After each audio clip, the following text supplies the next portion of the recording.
Welcome to Just Hair Me Out, a podcast about love, life, and hair. I'm Barbara. I've spent over 38,000 hours coloring hair.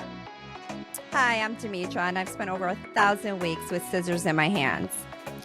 With 50 clients a week in our chairs and 22 years on our feet, doing hair is not our hobby, it's our hustle. We've navigated salon politics and then opened salon suites of our own in 2020. We choose dogs over kids, skinny marks over beer, and we've only fired 3 clients each. Welcome back. So today we have my husband Scott from Mackey Tech on as a guest to discuss cybersecurity and scams and how to spot them and avoid falling for those traps. Thank you very much for having me. I'm very happy to be here. Thank you. So I want to start by talking about email phishing, like how people would scam you through an email. Because I feel like the 3 main ways that people are getting scammed these days are through email, then through text or phone calls, so on your smartphone, and then the third way being messaging on social media. Sure. So yeah, email is by far the most abundant way that people get scammed, called phishing. With a PH. Correct. Yeah, phishing with a PH. Correct. Thank you. And the other one is texting, which is actually called smishing, which you combined SMS, which is a type of texting, and phishing, which is, So seeing as that email is the most popular, the way that a lot of people get into trouble is, the first thing I always try to say when I was in consulting is you want to stop, think, and then react. It's kind of like if you're in a fire, you want to stop, drop, and roll, as they say. So you want to kind of think about, am I expecting this email? Do I recognize the sender?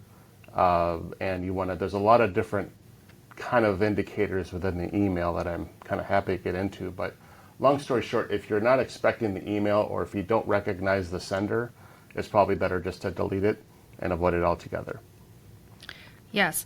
Also, I think, in my research that I was trying to do, I was seeing a really good indication that something is a scam is that it's like super time sensitive. It has to happen now.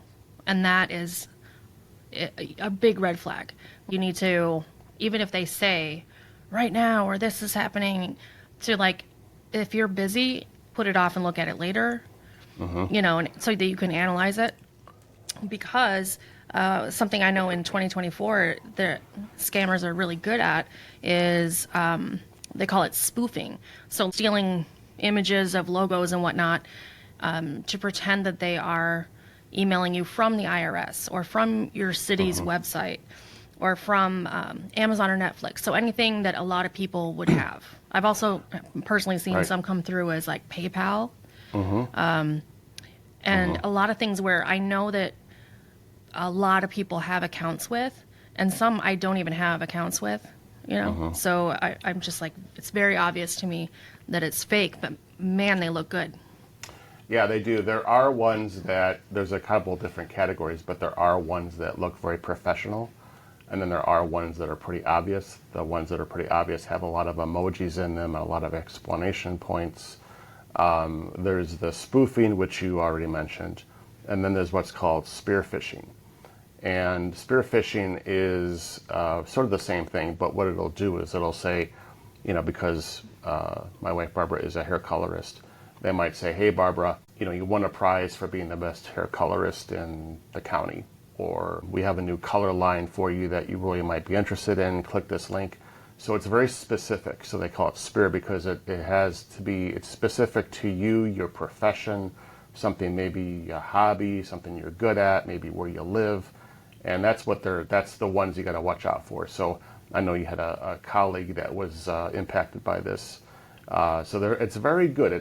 They're hard to spot, especially if you're going to respond to the urgency that they set up. This, hey, click here, you have 48 hours, don't reply, or a lot of times they will ask you to reply. They want you to click a link, they want you to react without thinking. So they try to create this sense of urgency, so you don't see it's more impulsive. So that's definitely a thing. Another thing that they'll do is they do have a lot, like I said, a lot of exclamation points. They'll have bold text. They'll call you by name. One of the ways you can identify is if they use poor grammar, or if they use words out of context, or if the English is just really poor. Another thing they do is you can always check the email address that the email came from. So if it was coming from, let's just say, for example, you get an email from Netflix, or that it appeared to be from Netflix, the email address will not appear from Netflix. It'll say from someone's personal email. Can I interject real quick? I was reading, for those of us who are not as good with computers as you, I just wanted to reiterate that when you have an email open, if you don't click but hover your cursor over the name, it'll show you the email address that it's coming from, because sometimes it doesn't even show up that way. And a big thing that they're doing now is it'll be like, say it's coming from Netflix, so they're faking Netflix, but then when you look at the email address, it'll be like, customer service at netflix.intl. And that means it's not real, right? Because it would be netflix.com. Or if, just in all of these cases, if you're concerned, just leave the email totally alone and go to netflix.com, look at your account, even call them if you're concerned. Yep. That's I did a video a couple weeks ago about this that I'll link in my description. But essentially, you hit it right in the head. Don't react to the email. Don't respond to the email. Pick up the phone. Go to your actual account. Log in. Normally, like you said, the email address, especially if it's coming from a bigger outfit like Netflix or Amazon or even your bank, it'll say no reply. It's 9 times out of 10, if it's just a kind of an FYI, or if it's like something that you need to do with your account, it'll say no reply, because it's a robotic email that comes from the actual company that you're not supposed to really respond to, because they don't check them. So that's another indicator.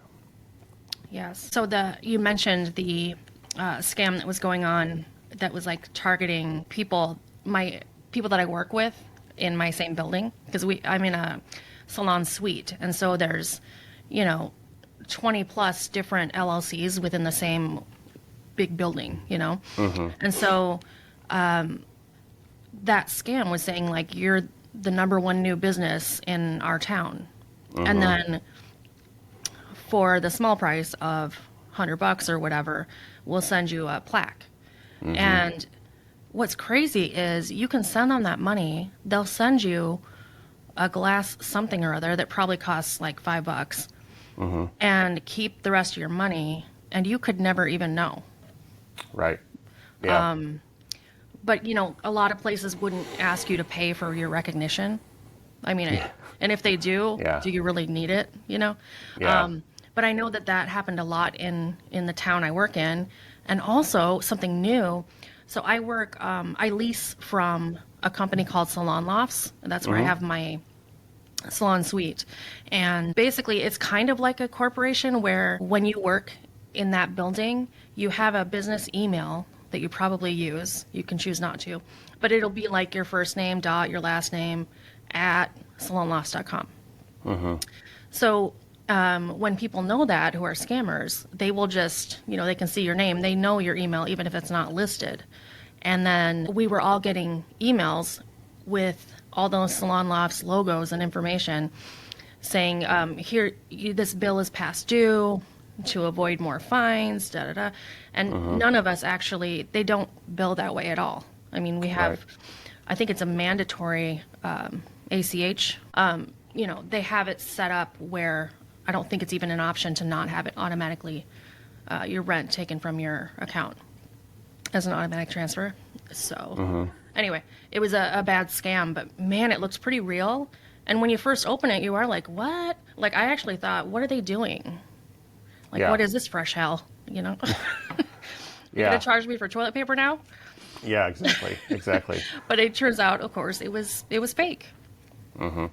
Yeah, especially when you have with a company or a corporation or a large, even a small business, the more people that are attached to it, the more, I guess you could say, potential victims there are. The larger you are, like, Microsoft and the big outfits, they get hit, millions of times a day. It's ridiculous. So you and I and individuals and small businesses that you have are going to be less attractive, but it still happens a lot. Yeah. For sure. And that's one of the things. If you're if any of you have a Microsoft account or work for a corporation that has, a larger footprint, one of the bigger scams is what they call the CEO scam, where you'll get an email that looks like it's from your boss or your manager, and it'll say, "Hey, we're giving out gift cards, or we're offering gift cards to the highest performer of the month," and then you click on a link and then you get scammed. So that's a big one. It's called whaling, where they go after, they might go after a leasing agent, if I'm not sure if that's the correct term for her, but someone that oversees the operations of salon lofts, and then you'll get an email that looks like it's from her, but it's actually from a scammer, and even though it looks like it's from her. So it's designed to think that it's important, and a lot of them will say, "Hey, just respond to this email real quick, click this link, I'm out of the office, I can't take phone calls." So that's what they tell you not to call them a lot of the time. So if you ever see an email like that, pick up the phone or text them. Don't ever respond if you're not expecting it or if it looks unusual. So malware, as someone who's not an IT person, can you explain malware to me? Yeah, so malware is sort of it's an encompassing topic. It includes viruses, spyware, ransomware, Trojan horses. So it basically means any type of software that can infect your computer or steal your information. So if they say anti-malware or antivirus, it's sort of the same thing. Okay. But it's basically maliciousware is where the term came from. Yes. So, and that's exactly what, almost all the time an email that's from a scammer is doing, correct? Like they want you to click on something, pay something. Right. And that's why you never want to click on something, even if you're pretty sure it's real. Close out of the email and go into whatever your legitimate account is. Mm-hmm. Yeah, because clicking on anything, something I didn't understand as a non-IT person was that if you click on a link, people who are great at computers, I sound like an idiot now, can actually take control of your computer. Yeah, that's definitely a thing. The real sophisticated ones, they actually download spyware or keystroke capture software. They can see what keys you press. They can do all sorts of nasty stuff to your computer. Yeah, and they would know all your passwords. Mm-hmm. Yeah. Kind of scary stuff. Side note, I think it's important to have an episode like this because sometimes we don't understand what the angle is. And I mean, I can't imagine why anyone would want to do this anyway, but if people are pressing you to know your Apple ID or your passwords to that, it's super dangerous because so many people also have a credit card connected with that. Yeah. And a lot of times you get an email from Apple, a legitimate email from Apple or Netflix or whomever, and normally they'll say in their signature or maybe in the disclaimer, we will never ask for your ID or your password or anything like that. So anytime you get unless you requested it, like if you go to their website and say, "Hey, you forgot your password," they'll send you a link that says no reply. If you didn't request this, ignore it or call this number or whatever. So yeah, it's one of those things that if you're not expecting it or if it looks fishy, best just to delete it. One thing kind of off topic that is interesting. Do you remember I had a client who was so confused because somebody was using her Netflix? Mm-hmm. Do you remember that? And weren't they in a different country? Yeah, I vaguely remember that, yeah. Anyway, wild stuff. Even just stealing someone's Netflix account. It's wild. It happens. Yeah, it happens. And on social media too. I rarely, if ever, will click on a Facebook message unless I've just sent one to somebody.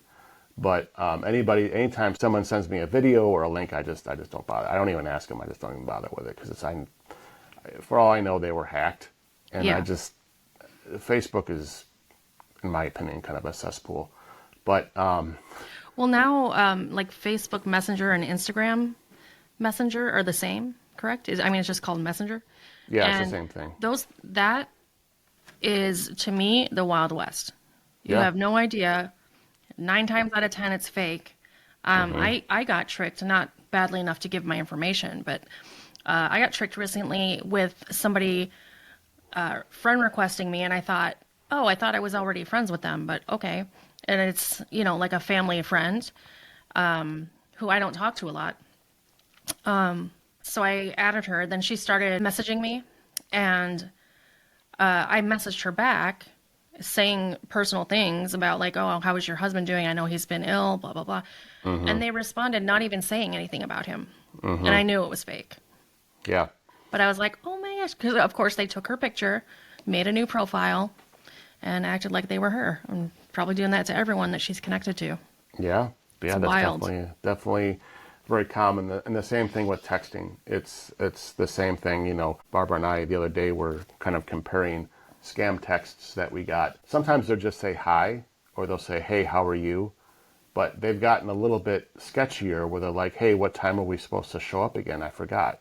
Where you're like, and you want to say, who is this? Or you want to say, I don't know you, or wrong number.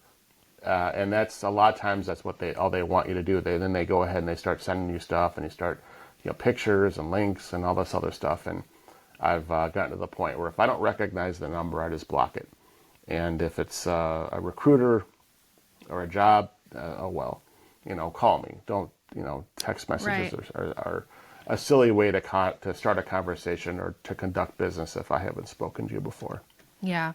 Well, I can't even totally imagine all the things they're trying to do with that.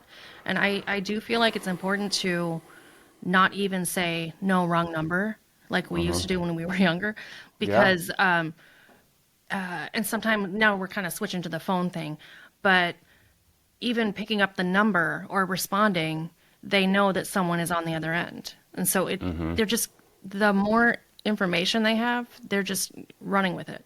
So it's best to, if it is a legitimate person who has the wrong number, they'll understand because you never responded.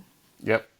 And now with the iPhones, at the bottom of those text messages, you can see like report and block, and so I've been doing that a lot, trying to at least put that out there. Definitely. Also, I learned recently, it's kind of blowing my mind, that when you pick up your phone, if it's a number you don't know or it's blocked and says unknown, to be careful what you say, because they can be recording your voice. So, I mean, that's wild. I mean, sometimes I do need to answer numbers I don't know. Half Yeah. the time it's like a doctor that you can never get a hold of again if you miss the call. And I have clients that I don't know call me. So it gets tricky. There are some, sometimes you just have to answer the phone. Yeah. I've done that before where I'm like, I don't know that number. And then I get the voicemail and I was like, dang it, I needed to take that. Yeah. But yeah. I was told that a big red flag is if you pick up a number you don't know and they say, the first thing they say is, hi, can you hear me? And if you say just yes, then they have you saying yes in your voice, Yeah. which is crazy. Yeah, they can record it, and then they'll use it as a way to say that you consented for something that you didn't. That's a big one, and that's just like if I get a call from a number I don't recognize, I'll just pick up the phone and then I'll just stay silent. And usually, if it's a telemarketer or if it's a bot call, they have a computer in the background that waits for you to say hello, and then they'll start their pitch. Oh, yeah, So yeah. if you don't recognize the number, you just pick up, and I just stay silent. And then if it's actually legit, they'll go, "Hello, is someone there?" And then I'll go, "Oh, hi," So that, and like you said, if someone says, "Can you hear me?" Don't say yes, just say, "I can hear you," or Or hang up. hang up. Right? Yeah. If they keep on saying that, if they say, "Yo, yes or no," to say, "Oh, nope, not doing it." Yeah. It Very, is very wild sketchy. what people can do these days. Yeah. So, and along with the phones and the texting, I think that there's a lot of romance scams going on. I get so many text messages that I'm like reporting and blocking where it's like a really beautiful Asian girl and like saying some guy's name and like, oh, I had a great time, blah, blah, blah. And it's like, well, half the time they're talking to a man, I guess, and Yeah. hoping that they'll write back and say, oh, it wasn't me and you're beautiful or whatever. Yeah. Those are definitely scams. Yeah, it's wild. Okay, I made a list here of personal information. Now, I know this sounds like a little too basic, but things that people are going to want from you that they really can do something with. So, obviously, your full name, like with your middle name, a maiden name, email address, home address, phone number, account numbers, passwords, social security number, birth date, and where you were born, driver's license, passport number, VIN numbers of your car, and credit card or debit card numbers, of course. But I didn't even know this was a thing until I started researching it. People are often committing insurance fraud, like trying to use your car insurance. Isn't that That's crazy. Yeah, anything that they can get their paws on, so to speak. And I know that birth dates are a big one. Birth dates and your name and your location are a big one. I see a lot of people that have their birth date on their car license plate, which is really That's bad. not at all smart. Sometimes they just have the year, but a lot of people put their whole birth date on there. And I'm like, you might as well leave your front door open, you know? Yeah. Yeah, there's a lot of different ways they can sneak in. Any information they get from you, and people sell this stuff online. You know, they sell all the information. They sell, you know, there's a lot of data breaches. There was one that just happened last week. There were a huge data breach where they captured, you know, just little information here and there, maybe just an email address or your name, and that's a lot of stuff that they can certainly start with. Yeah, I was reading about that. I didn't know about that until just the other day when I was really kind of digging in on my end. That, you know, as little as like you answer the phone and say, yeah, it's me, then they know your phone number. They can confirm that. Like all these different little things that they can do, they will sell that information like on the dark web. And so it could be the person that's scamming you is just selling your information to somebody who knows how to screw you over better or get more money from you or whatever. Yeah, I know that Illinois is in the top 10, and last year in 2023, California was the number one most impacted by cyber threats, and Illinois was in the top 10. That's probably because it has all the most, you know, a very large city like Chicago. So Yeah, a lot of different definitely businesses, a lot of opportunities. One topic I wanted to jump to is what can a person with bad intent do with your information? And some of this stuff I couldn't even imagine. They can take out a loan in your name, yeah, obviously open a credit card in your name, but I mean, it can take years to untangle the financial disaster of somebody else pretending to be you. They can obtain a driver's license, potentially even a passport, yeah, access your bank account. Like they can pretend that they're you and they're locked out or something and provide all this information. I mean, it's scary. They can take over your social media and lock you out and pretend to be you. Or they can even get your banking information, change the password, and lock you out of your own bank. And also apply for government benefits in your name, yikes. which I can't imagine how they even are able to sort that out later. And definitely sell your information on the dark web to people who are more skilled at how to steal your identity, perhaps. I didn't know there was such a thing. The IRS, I mean, all these different scams, I mean, they're almost like you need to cover your backside on like 7 different platforms. But when it comes to tax fraud, or like, you know, with the government being involved, they now have a thing that you can do that's free, of course, is to create an IP PIN. So an identity protection PIN number from irs.gov, so that there's another step between that would make it harder for someone to pretend to the U.S. government to be you. And that there's also a way, and I need to ask you, Scott, about this, that there are sites where you can do a free scan of the dark web to see what your information is. can you explain to me what the dark web is? And I mean, I know it's a vast topic. Yeah, it's kind of like the black market, if you will, of the internet, if you want to think of it that way. So I'm not a cybersecurity expert, but I do know that it's sort of a place where all the shenanigans take place, where there's a lot of it's a lot of chat rooms, a lot of stolen accounts are exchanged, and I know that as an example, there's a lot of different tools, like you said, that are free and some that are paid that you can use to get your information off the dark web or to scrub your information off the internet of different accounts. I know like Norton has a paid one that I was considering, where it'll go out and see where your information is listed in terms of someone that maybe they sold it, or I mean that's essentially what Facebook does is it takes your information and sells it to the highest bidder. That's why you want to be very careful about what type of information you put on there, be it pictures or your interests or anything you do. Anytime you react to an ad or react to a post, it gets information about it. So yeah, that's not what Facebook is on the dark web. That's not what I'm saying, is that there are bad actors on Facebook that will take the information and sell it on the dark web. So it's sort of like the back alleys. All sorts of really illegal stuff. Yeah. That you can buy or pay for or get involved in. Correct. Yeah, and then there are, like I said, there are paid ways you can get your information off the dark web and kind of protect your identity. One of the things that I mentioned in the video that I did is to take precautions. Use a password manager. Use what they call multi-factor authentication, which I can get into if you want.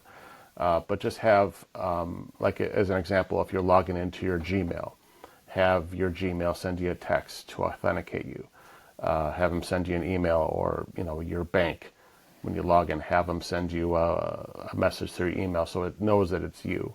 So those are just different ways. It's sort of like having two locks on your front door. It's just another hoop that the bad actors have to jump through to get to you. Mm. So one scam that I heard of from a client recently that I was like, whoa. I mean, I've always been taught, like, don't tell people you're on vacation. Like, if you want to leave town and show your pictures on social media, do it when you're back home, because you're just really exactly saying my house is empty, etc. Yeah. But these days it's even creepier. This person, I think it was kind of like around the same time each year that they would go overseas to visit family and for a period of time. And somebody got that information and started scamming personal friends of theirs, probably from social media, but emailing them and saying that all their important papers and their wallets, their purses, whatever, everything was stolen, and they needed you to wire them money. Oh, wow. Like, somebody stole our suitcases. We have no funds. I don't have my passport. I need you to wire me money. And it might be the middle of the night where those people actually are, so you can't really call them because they might be asleep. You know what I'm saying? It's like really a fancy dig. And she said she was so shocked that, I mean, I think like 10 people were contacted, and 2 people like immediately sent money because didn't think about it that deeply. And they were like, oh, I wouldn't want you to be without money and you need to pay for a hotel, Yeah. But again, those time sensitive things, right? It Yeah, has to be right now. Very sophisticated. They say that if you go on vacation, leave a light on somewhere. Don't make a lot of noise about it. And, I see friends of mine, people that I went to school with that, I mean, they're all over their pictures of their kids. And it's just, Dangerous. It's just not a good idea. You just don't know who's going to see it and who can gab it. And Facebook loves it when you put pictures up. They just love it. I mean, their AI goes nuts. Their algorithms go nuts. They capture so much information about you and your family and your kids and your interests and your hobbies and where you go to vacation. It's crazy. Yeah. Just to jump to the next one real quick, I lastly wanted to go over kind of a list of the top scams going on in 2024. Mm-hmm. So right now, what are the really popular things? Because, some of these scams, everybody talks about so much that they don't have as much grab on people anymore. So, and I would like to hear your thoughts, Scott, on it. So one would be tech support, or like people getting scam emails from the Geek Squad and potentially sending like a bill that you need to click on this and pay the bill. Yeah, that's common. That's been pretty common in general. A lot of times you might get a pop-up on your computer that says your computer's infected, to call this number. Sometimes you'll get an email that says you have a bug in your computer and we're the only ones that can fix it. Yeah, and 9 times out of 10 you'll call the number. It'll be someone not in America, won't be an English-speaking person, which is not necessarily, I don't mean to say that that's an indication that's a scam. I'm not saying that, but that's one of the indicators. If you're clicking on an ad and someone picks up and they say they're from such and such a company, they want your information, they $99 just to do this one scan, and then they create other problems during the course of events. They go, oh yeah, you know what? Now I found this, and now I found that, and now I found this. So yeah, it's like the computer version of a crooked mechanic with your car, right? Yeah, definitely. They go, oh yeah, I took off the tires and I saw you were bad at your brakes are bad too, and oh by the way, this is wrong, and oh by the way. Yeah. My parents were a sucker of that back in the day. That happened to them. And if you ever see any pop-ups on your computer while you're browsing or you're just doing your work, just close them out. Don't click on anything. Never call any numbers on there. That's all a scam. Yeah. Ad blockers. Also, another big one this year happening are emails about saying they're from the IRS and you're getting a tax refund. And they will never send you money or anything from an email. Yeah, I know that, and they do that with phone calls too. I've gotten those before, where they'll leave you a message and say, hey, there's something wrong with your tax return. Can you give us a call? Or they'll email you, like you said, and it's the same thing. You click on a link, and of course it happens during tax season. Yeah. And it's the same thing. It's just another. They're phishing, and that's where the name comes from. Yeah. I read that there were actually a lot of phone centers or call centers in certain countries, like Jamaica was one of them, but places where most of the population can speak English. Yeah. And there's no recourse. Like even if the police here are saying, oh, they scammed you and we'd like to get your money, but they have no recourse because they're in a different country. Yeah. Their government isn't like enforcing or automatically shutting them down. Yeah. For being illegal. Yeah, they don't have the resources we do to kind of track and react to those types of things. So yeah. I also read that the IRS, and I know this is true because of my life experience, the IRS never has any communication except for actual paper in the mail. Yeah, they're old school. Very old school. So anybody emailing you with the IRS logo, it is delete that right away. Also, I was reading about a really popular one right now, Apple computer phishing scams, saying you have suspicious activity. And this would fall under where it would worry me, but definitely don't do anything with the email, but go into your Apple account through typing in apple.com, going to your stuff, Yeah, the article I read yesterday about an Apple ID scam where emails are being sent out and through your Apple email saying that your Apple ID is compromised or needs to be reset. Click on this link, do this. Yeah, click on the link and put your password in. Yeah. Yeah. Yeah, scary. Again, they're not going to do it that way. No. They'll probably, if there is some sort of a compromise, I'm not really sure how big companies like Apple would do that. They probably would do some sort of a message where if there was a problem, you might get a phone call from Apple or something like that. I'm not really sure how they would handle that. Yeah. Another one, and I've gotten a lot of these personally, bogus payment confirmations in an email. Like, here's your receipt. Thanks for paying $400. And then your immediate reaction is, oh my gosh, I didn't do that. And then do not communicate in the email. Like if you can tell it's fake, just delete it. If you're worried, go look at your credit card. See if you did pay for anything. Yeah, I got one of those from PayPal. Yeah. that said that he paid this like $500 in Bitcoin for something or other. I'm like, Bitcoin? No. I'm staying far away from Bitcoin. But it depends if somebody like lands on something that's a pressure point for you. So say you Yeah, are somebody that deals in Bitcoin, you'd be yeah, automatically like, oh my gosh. yeah. Oh, another email scam big in 2024 is getting an email from a really common brand, such as, Amazon, Netflix, something that a lot of people have. And it'll say that we have your incorrect billing info and click on this and put it in there. And that's just trying to steal your information and sell it. Yeah, definitely. I've also heard of a lot of scams as far as like offering people jobs and saying, Oh, oh, we're going to mail you a check. We need you to deposit it. And then you write us a check and that's it. And I don't totally understand what they're getting from that, but I've heard of people like kind of getting involved in it and then later realizing, oh my gosh, and having to like backtrack and talk with their bank about it. But something interesting I learned, I worked as a bank teller for, I don't know, like a year when I was finishing high school. And something that was really common back then, like 25 years ago, was that you would put your account number on like underneath your signature.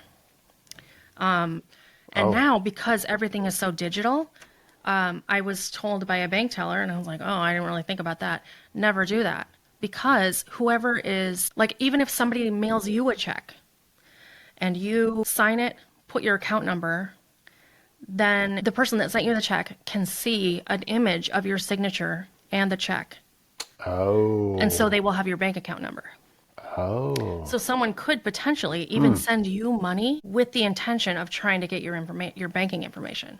Yeah. And so if you didn't do that, then they would be saying like, oh, okay, send me a check. And then of course on your check, they have your information because it's on the bottom of the check, right? Right, right. How it's Yeah, printed. that's a big one. Really dangerous because as we're saying, like then they take those and start like opening credit cards or setting up loans or I mean it's crazy. Also there's an iCloud update email going around where they're asking for your Apple ID and password. So like it's just another thing where, as Scott was saying, they're like, oh, this is a really important update for Apple, and everyone has an iPhone, right? And then you click on it and it will look like an official pop-up with their stuff saying log in, just so they can steal your Apple ID and hopefully use your credit card that's associated with it. Yeah, yeah, and a lot of times they'll have links that you can, like you were saying, hover your mouse over and see where the link goes. A lot of times these scamming websites that they send you to, they'll start out with HTTP without the S, and if it's without the S, that means it isn't secure. So if you ever go to your browser in your browser address bar and you go to a legitimate website, it'll say secure with a little lock on it, and then it'll say HTTPS, which is S stands for secure, amongst other things. But that's one thing. If you ever hover over a web address that doesn't have the S, that means that it's going to a website that is not secure. So that's one indication. Another one is that if you look in the body of the email below in the signature, if they have a signature or a disclaimer, a lot of times it'll have the company name on it and it'll have a link. And sometimes that link will not be legitimate, or there'll be something in the disclaimer that doesn't jive with a legitimate Apple email or Amazon email or something like that. Yeah. Very interesting. Also listed in the top scams for this year, Google Drive and Google Docs.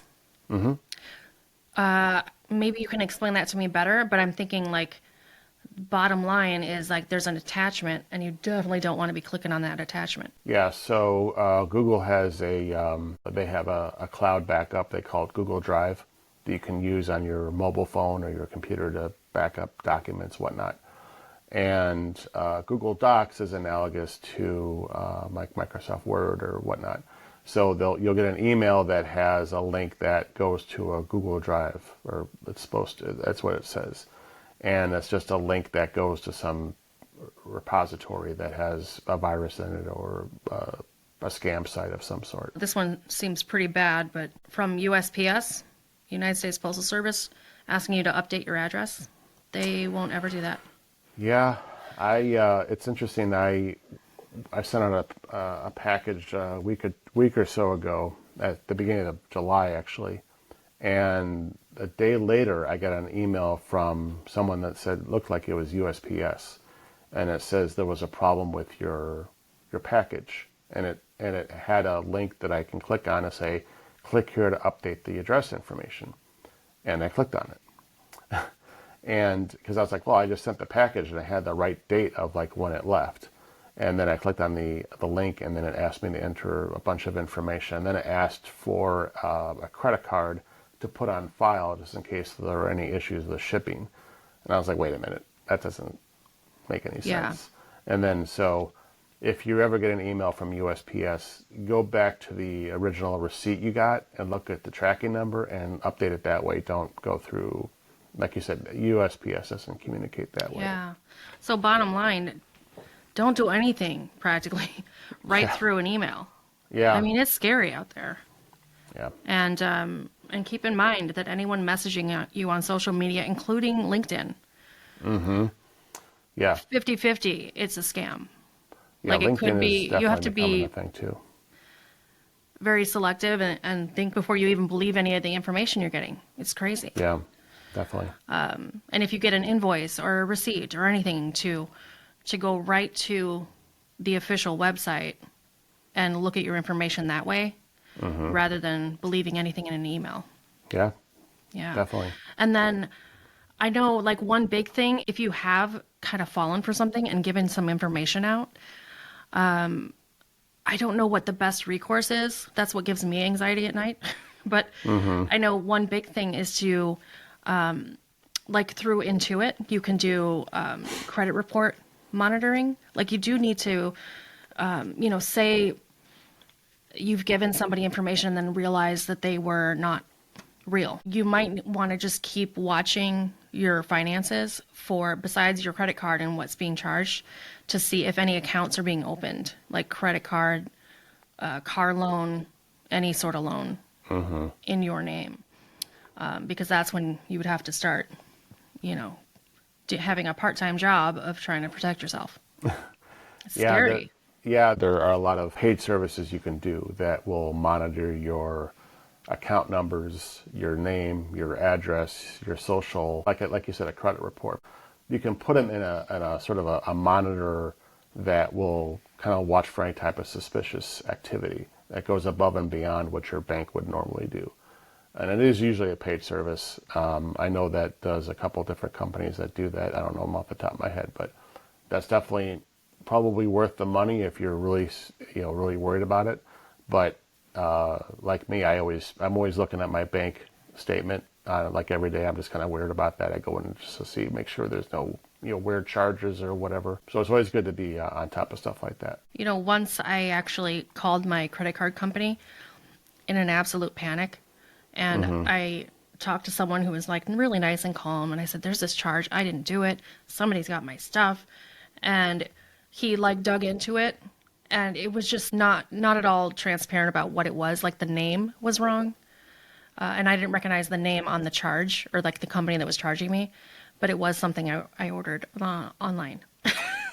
Yeah. And I said, oh, sorry, because I was like, I had fire in my voice, I was ready to fight, and and he said, oh, well, it doesn't say the full name of the company or this or that, but he's like, it looks like you have a, oh gosh, I think it might have been like I was paying for some app to watch on TV, but it didn't say the name of the app. And I was like, who's charging me $17? And I was so upset. And I said, I'm sorry. And he actually said, no, you should call all the time. That's what they're for. Yeah, they're not mad at all. And don't be worried. Yeah, don't feel ashamed about not recognizing, because it happens to me all the time. Like, oh yeah, that's something I paid for such and such, and and a lot of times the descriptions aren't super helpful. Yeah. Last note, I just wanted to, just because of the day and age we're in, there's a lot of remote work. I think people are scamming a lot, trying to offer a bogus job that is like too good to be true. Or you won this trip, and if you pay me $1,000, you get it, or something like that. But I've heard of several people, especially if you're like retired, you're like, oh, well, that would be really cool to do, that from home. And, there's no in-person interview, there's no this, there's no that. There's no brick and mortar at all.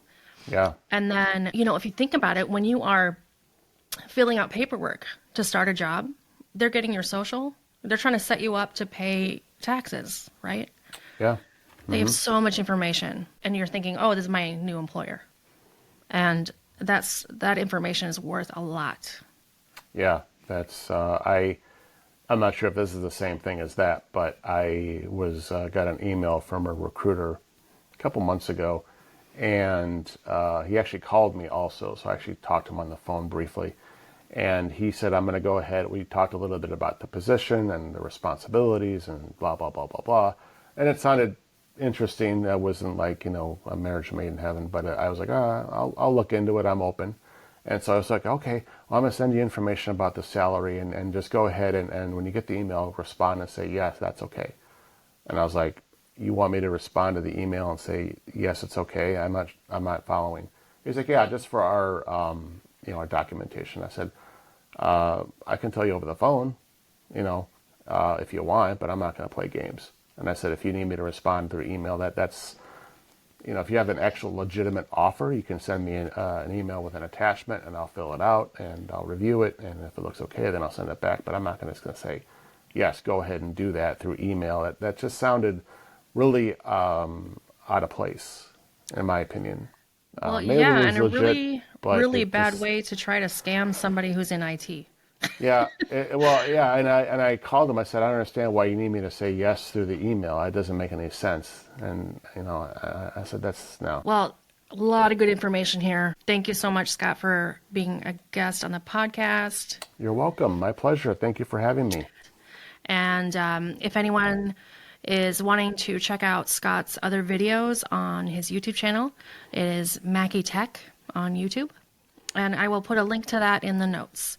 So he has a lot of information about buying laptops, all your IT needs.